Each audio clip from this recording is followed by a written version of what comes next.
Hello, students. My name is Pramod Sharma, PGT English. Today I am going to start a new topic, narration. Narration is also known as reported speech. The Hindi meaning of narration is Varna. First question is, what is narration? Narration क्या है? The act or process of telling a story, especially in a novel, a film, a movie, or a play.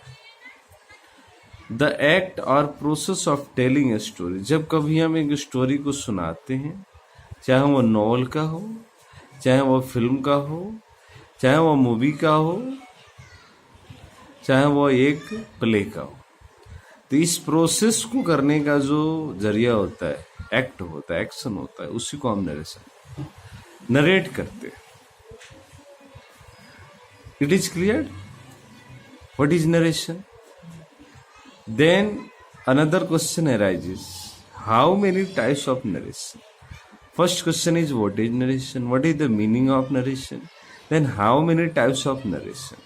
Narration के कितने प्रकार होते हैं? Narration के दो प्रकार हैं, डायरेक्ट नरेशन और indirect narration.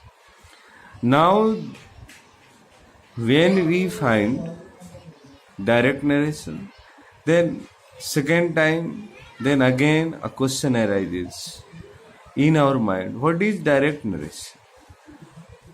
For better understanding, I would like to give the meaning of direct narration. Direct narration means pratyaksh varna. Indirect narration means apratyaksh varna. The definition of direct narration is when the reported speech repeats the actual words of reporter. जब reported speech जो double inverted coma में होता है वो reporter के actual words को repeat करता है, then it is referred as direct narration. जैसे ही said he is a boy, ये एक एग्जांपल है डायरेक्ट नरेशन. नेक्स्ट है indirect narration. Second time question, what is indirect narration? When the reported speech gives the substance of the words used by the speaker and not the actual words, this is called indirect narration. जब reported speech, reporter के द्वारा जो बोला गया reported speech है, उसमें speaker के words का सबस्टेंस देता है, सारांश देता है, एक्चुअल वर्ड्स के रूप में नहीं, तो हम इसको बोलते हैं इनडायरेक्ट नरेशन. यहां पर देखेंगे indirect narration, he said that, if we take the example he said comma double noted he is a boy, when it will be changed into indirect narration, then it will be he said that he was a boy. अब he said and he is a boy, there are two parts. One part is within double inverted comma and one part is outside of the double inverted comma. Outside of the double inverted comma is known as reporting verb. Why reporting verb? He is reporter and he is doing action. It means क्रिया कर रहा है, sad कर रहा है, बोल रहा है, कह रहा है, तो इसको बोलते हैं reporting verb. And he is a boy, he ने क्रिया किया, उसने एक सेंटेंस दिया, डायलॉग किया, ही इज अ बॉय, वह एक लड़का है, तो ये रिपोर्टेड स्पीच है. रिपोर्टेड स्पीच में रिपोर्टर के द्वारा बोला गया speech. What is the definition of reporting verb? The verb that introduced the reported speech is called reporting verb. वह क्रिया जो रिपोर्टेड स्पीच के द्वारा इंट्रोड्यूस किया जाता है वो होता है आपका reporting verb. The exact word of the speaker which are put within inverted commas are called reported speech. Double inverted comma के अंदर जो सेंटेंस रखा जाता है उसको reported speech, double inverted comma से बाहर जो रखा जाता है वो है रिपोर्टिंग. ये तो हो गया इसके पार्ट्स का डिस्क्रिप्शन. अब हम सेंटेंस को पढ़ेंगे. Why the study of sentence? क्योंकि while changing direct into indirect narration we will have many kind of sentences, so the knowledge of sentence is necessary. According to sense there are 5 kinds of sentence. वैसे sentence के 3 kinds होते हैं, 4 kinds होते हैं, 3 kinds होते हैं, 4 kinds होते हैं, 5 काइंड्स होते हैं। When we find 5 kinds of sentence, then we should understand that it is the study of narration. When we find 3 kinds of sentence, then we should confirm that it is the study of clause. And when we find 4 kinds of sentence, then we should confirm that it is the study of tense. अब हम narration की बात करें तो narration में sentence होता है assertive, इसको डिक्लेरेटिव भी बोलते हैं, इंटेरोगेटिव, इंपेरेटिव, ऑप्टेटिव और एक्सक्लेमेटरी। असर्टिव मीन्स विधि सूचक, इंटेरोगेटिव मीन्स प्रश्नवाचक, इंपेरेटिव मीन्स आदेशात्मक, ऑप्टेटिव मीन्स इच्छावाची वाक्य एंड एक्सक्लेमेटरी मीन्स विस्मय सूचक वाक्य। अब ये तो हो गया आपका सेंटेंस। अब प्रोसेस आता है, now the process is how to change direct into indirect narration. Direct से इनडायरेक्ट में कैसे बनाएंगे, इसके लिए 3 रूल्स हैं। आपका चेंज ऑफ पर्सन, जिसको हम प्रोनाउन भी बोलते हैं, change of tense and change of other parts of speech.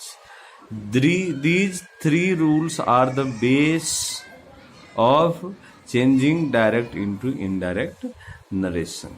First of all we will study change of person, जिसको प्रोनाउन भी बोलते हैं। why change of person यानी कि प्रोनाउन, प्रोनाउन का चेंज क्यों है? पहले तो प्रोनाउन है, बाद की बात है पर्सन। पर्सन तो जैसे singular person, first person, second person, third person, singular number, plural number. लेकिन प्रोनाउन की स्टडी क्यों? क्योंकि सेंटेंस में जब हम डायरेक्ट नरेशन, इनडायरेक्ट नरेशन बनाते हैं तो उसमें नाउन का यूज होता है। तो नाउन के बार बार रिपीटिशन से बचने के लिए हम प्रोनाउन का यूज करते हैं। Noun is the name of a person, place, thing और फीलिंग, थिंग, फीलिंग और idea. And pronoun is a word that is use in place of noun. सर्वनाम जो संज्ञा की जगह पर यूज किया जाता है। To escape from the less repeat of nouns, we use pronouns. Noun का बार बार रिपीट ना हो, इसके लिए हम प्रोनाउन का यूज करते हैं। अब हम जब प्रोनाउन पे आते हैं तो प्रोनाउन का एक चार्ट होता है। प्रोनाउन का जो फर्स्ट पार्ट होता है वो होता है पर्सनल प्रोनाउन। पर्सनल प्रोनाउन का एक चार्ट होता है जिसमें ये first person, second person, third person and it is subjective, possessive and objective. First person is I and we. I का अपने लिए my, I का ऑब्जेक्ट me, we का अपने लिए our और ऑब्जेक्ट us होता है। you जो होता है वह सिंगुलर और प्लूरल दोनों होता है। you का अपने लिए your का यूज होता है और you का ऑब्जेक्ट you होता है। he, she, it are referred as singular subject, he का his और he का object him, she her, its it। they जो है वो प्लूरल है, they का अपने लिए their और उसका ऑब्जेक्ट होता है them। अब यहाँ पे समझेंगे कि राजू says to मोहन, राजू मोहन से कहता है you are my friend। तो राजू का राजू और says to बदलेगा tells में मोहन that डबल दैट। और ये जो है यू है वो मोहन के अकॉर्डिंग बदलेगा। मोहन नाउन है, नाउन की जगह हमने ही को रखा क्योंकि हम मेल है और मेल की जगह हमने ही के यूज किया। अब ही के अकॉर्डिंग इज के यूज होगा। अब देखेंगे यहाँ पर गलत लिखा गया है, माई है वह माई राजू के अनुसार चेंज होगा, तो यहाँ यूज होगा आपका हिज और ये हो गया friend. Raju tells Mohan that he is his friend. इसका एक रूल होता है SON, son upon 1 2 3। S for subject, O for object and N for notion. And 1 for first person, second for second person, 3 for third person. इसको rule बोलते हैं सन upon 1 2 3। Next video आप जरूर देखिएगा। आगे अगर नहीं देखते हैं तो आपकी आधी अधूरी नॉलेज रहेगी। तो हम नेक्स्ट वीडियो को जल्दी ही प्रेजेंट करेंगे। आज के लिए इतना ही।